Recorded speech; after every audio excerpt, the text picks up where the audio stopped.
এখানে যে 5532 আইসি দেখতে পাচ্ছেন, এই একটা এবং এই একটা 5532 আইসি, এই 5532 আইসি মাস্ট নষ্ট হবে।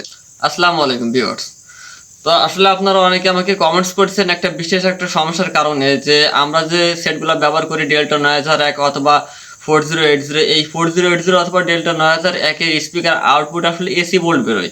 এটা আসলে অনেকে আমাকে বলেছেন যে আসলে ভাই এটা আসলে কেন বেরোয়, পিছনে স্পিকার আউটপুটের পিছনে যদি আমরা টেস্টার ধরি সেক্ষেত্রে কিন্তু টেস্টটা কিন্তু জ্বলে থাকে এবং আমরা যদি হাত দিই তাও কিন্তু শর্ট করে। এটা আসলে কেন হয় আমি সেটা আপনাদেরকে পুরোপুরি সুন্দর করে দেখিয়ে দেব। তো অবশ্যই আপনারা সেখান থেকে দেখলে অবশ্যই আপনারা কাজ করতে পারবেন এবং 4080 ডেল্টার কি সমস্যার কারণে আসলে এই এসি ভোল্টটা আসে আমি সেটাও আপনাদেরকে আমি ক্লিয়ার করে দেখাবো।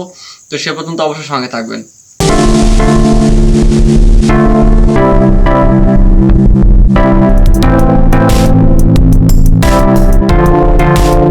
তাহলে আমরা চলে এলাম সরাসরি ডেল্টা অ্যাম্পলিফায়ারে। এটা ডেল্টা 9001, ডেল্টা 9001 হতে পারে, 7000 হতে পারে, 8000 হতে পারে। তো এটা আসলে এসি ভোল্টটা কেন আসে আমি সেটা আপনাদেরকে ক্লিয়ার করে দেখিয়ে দেব। যে এইখানে আমরা দেখতে পাচ্ছি যে এখানে যে দুটো ট্রানজিস্টর আছে, এই একটা এবং এই একটা, অর্থাৎ MJ 340, MJ 340 এবং 40 এবং MJ 350। এটা MJ 350 এবং এটা MJ 340। তো এই ছোটো ট্রানজিস্টর, এই ট্রানজিস্টর যদি শর্ট হয়, অর্থাৎ এই ট্রানজিস্টর কিন্তু আসলে বায়োস ট্রানজিস্টর, এই ট্রানজিস্টর স্পিকার আউটপুটে এইটা কাজ করে। তো এখানে যদি এই ট্রানজিস্টরটা আসলে দুইটা ট্রানজিস্টরের যে কোনো একটা যদি নষ্ট হয়ে যায় তাহলে কিন্তু আমাদের এই স্পিকারে ডাইরেক্ট এসি ভোল্ট আসবে। আর এইখানে যখন নষ্ট হয়ে যাবে তখন আপনাদের অবশ্যই মাথায় রাখতে হবে যে এখানে যে 5532 আইসি দেখতে পাচ্ছেন, এই একটা এবং এই একটা 5532 আইসি, এই 5532 আইসি মাস্ট নষ্ট হবে। এখানে আর কোনো কিছু তো আসলে ক্ষতিগ্রস্ত হবে না, কিন্তু এই 5532 আইসি মাস্ট নষ্ট হবে। এই 5532 আইসিটা চেঞ্জ করে দিবেন। দেওয়ার পর এখানে যে জেনার ডায়েট আছে, তারপরে আপনারা একটু ফলো রাখবেন যে এখানে যে জেনার ডায়েট আছে, এই জেনার ডায়েটগুলো আসলে একটু চেক দিবেন, কারণ জেনার ডায়েটগুলো কেটে যাওয়ার সম্ভাবনা বেশি থাকে। আর এই দুইটার থেকে যে কোনো একটাই আসলে নষ্ট হয়ে যাওয়ার সম্ভাবনাটা বেশি থাকে। তাহলে আপনারা যদি এইভাবে সরাসরি কাজ করতে পারেন তাহলে আপনাদের সমস্যার সমাধান হয়ে যাবে। তারপরে আবার অনেক সময় দেখা যায় যে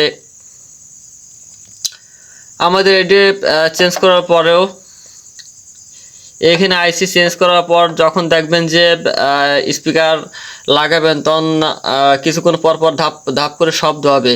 তাতেই কিন্তু আপনারা সহজে বুঝে নিতে পারেন যে এখানে যে দুইটা জেনার ডায়েট, এই দুইটা জেনার ডায়েটের যে কোনো একটা খারাপ আছে। আর এই সেটে অনেক সময় আর একটা আছে পিক ধরে থাকে। তো এই পিক ধরা রোগটা আসলে আপনারা অনেকে খুঁজে পান না। এই পিক ধরা রোগটা যদি হয় আপনারা এইখানে দেখবেন যে যে আইসি, এই আইসির এই পাশে 2 মেগা বা 1 মেগা দূরে রেস্টিং আছে, চেক দেবেন। যদি ভালো থাকে এইখানের এই রেকটিফায়ারটা চেক দেবেন। আর এইখানে আইসির গোড়ায় মাপ দিয়ে দেখবেন যে 15 ভোল্ট আছে কিনা এই আইসিতে, অর্থাৎ এই ট্যাঙ্ক থেকে এই ট্যাঙ্কে 15 ভোল্ট গ্রাউন্ড ধরে এইখানে মাপ দিলে হচ্ছে +15 ভোল্ট এবং এইখানে মাপ দিলে হচ্ছে -15 ভোল্ট। এই 15 ভোল্ট যদি এখানে থেকে থাকে তাহলে বুঝবেন যে আপনাদের এই রেকটিফায়ারটা ভালো আছে। এই রেকটির থেকে আসলে 15 ভোল্টটা এখানে আসে।